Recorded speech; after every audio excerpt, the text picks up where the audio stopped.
دنیا میں کچھ ایسی چیزیں ہیں جنہیں زبردستی حاصل نہیں کیا جا سکتا، ان میں محبت اور عبادت ہے۔ محبت اگر دل سے نہ ہو تو الفاظ رہ جاتے ہیں، اور اگر عبادت روح سے نہ ہو تو صرف رسم بن جاتی ہے۔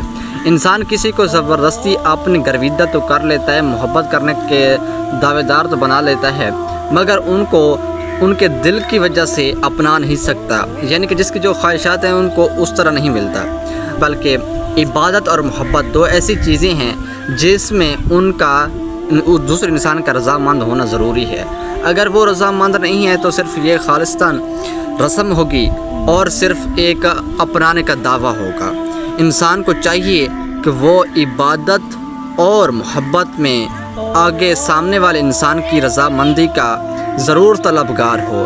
اگر وہ ایسا نہیں کرے گا تو سامنے والا انسان اس کے گرد رہے گا، لیکن اس کے برعکس وہ اس طرح زندگی بسر کرے گا جس طرح ایک بے جان چیز ہے۔